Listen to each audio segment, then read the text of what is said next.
Imagine this. You just made millions in crypto. You're walking through the streets of Paris after a normal day or maybe a conference or meeting up with friends, and suddenly you're grabbed, blindfolded, and forced into a van. And they don't want your wallet, they want your seed phrase. This is not a movie, this is happening right now. And if you're new to this channel, welcome to the Passport Investor. We help investors not just grow their wealth, but protect it globally. Because today, where you live can matter more than what you own. And France has reported over 40 crypto-related kidnappings this year. Let that sink in. And the scariest part? Most of these people thought they were safe. So now the real question is, if crypto wealth makes you a target, where can you actually live safely? Stay with me, because the answer is not what most people think. And we were just in Paris at the Blockchain Week 2026, and we saw thousands of investors, of attendees, founders, serious money in one place. And everything looked normal, panels, networking, after parties. But we also saw a lot of police keeping an eye on all of us, that we are safe there. And thank you, friends, for that. But what was happening behind the scenes is that there was conversation around different topics. And there was a quiet concern. People weren't talking about profits only, of course. There was a lot of blockchain, crypto, all kinds of money talk. But there was also talk about kidnappings. Not hacks, not scams, real-world abductions. Criminal groups are now targeting crypto holders, and they're getting smarter. They track conference attendance, social media exposure, public signals of wealth. Then they act. Fast, you're taken, forced to unlock your wallet, forced to transfer everything. No bank, no reversal, no protection. Everything's gone. But here's what makes this even worse. This is no longer random. There have already been organized cases, multiple arrests, structured operations. This is evolving into something bigger. And if you think I'll just stay low key, that does help, but it doesn't solve the problem. Because the real issue is this: crypto turned you into a portable bank.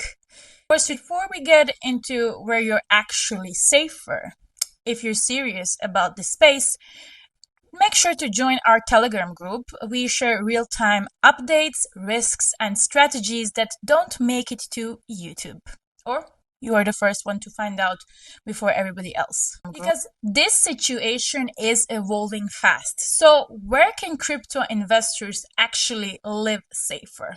Let's break it down. First, a very attractive destination and something I would always suggest is Singapore. I have been to Singapore. I absolutely love it. It's really one of the safest places on earth, and on paper it's one of the cleanest setups in the world as well. No capital gains tax for investors. They have clear regulations, a strong legal system. But here's what really matters. Singapore has order. Singapore is highly controlled. Surveillance is strong. Crime is extremely low. And crypto operates inside a structured system. But there's a catch. If your activity looks like a business, you will be taxed. And compliance is strict. So this is not a hide and chill jurisdiction. It's a play by the rules or don't play at all system. Now, then we have the UAE, which has attracted numerous crypto people. Like, it's definitely one of the most favorable jurisdictions for crypto investors. We saw many of them move there. One of the main reasons is 0% personal income tax, 0% capital gains tax, and for individuals, crypto gains are basically tax-free. Now there is a corporate tax, but still one of the most attractive jurisdictions for crypto investors. When we talk about the surface, there is also another layer to discuss. Dubai isn't just tax-friendly, it's built for wealth. High-end security, strong enforcement, and very clear consequences for crime. But here's the nuance. If your crypto activity becomes a business, there's a 9% corporate tax layer and global reporting is coming. So it's not a loophole, it's a system. Still, for many investors, this is currently one of the strongest options globally. Then we have Switzerland, of course, the main place to go for extreme wealth and for old money. Probably the most old money meets crypto environment. This is where stability matters. Crypto is treated as a private asset, and for individual investors, capital gains are generally tax free. But what really makes Switzerland different is culture. Wealth is normal here. You're not special for having money. And that reduces risk. But again, if you trade like a professional, you can be taxed as income. And there's also wealth tax. So it's not zero tax paradise. It's highly stable with high trust in terms of business and safety. Then we have also Germany, which can be quite interesting for some crypto investors. I know, yes, I tend to talk against Germany because it's a high tax jurisdiction. However, for some crypto investors, it still might be interesting. It's not flashy, it's not marketed as a crypto heaven, but quite powerful if you hold crypto for over 1 year. So your gains can be tax free, and that's huge for long term investors. It's also part of the EU, one of the main countries, if I may say so. It has a strong legal uh, system, protections, it's very predictable. It has a lower violent crime than places like France, even though I personally still love France. But a short term, when it comes to trading, it is heavily taxed. So Germany can be a good option if you are a patient crypto investor looking to hold long term. Now, here's also an underrated destination that nobody is talking yet, and that is Slovenia. And almost nobody is talking about it, but they should.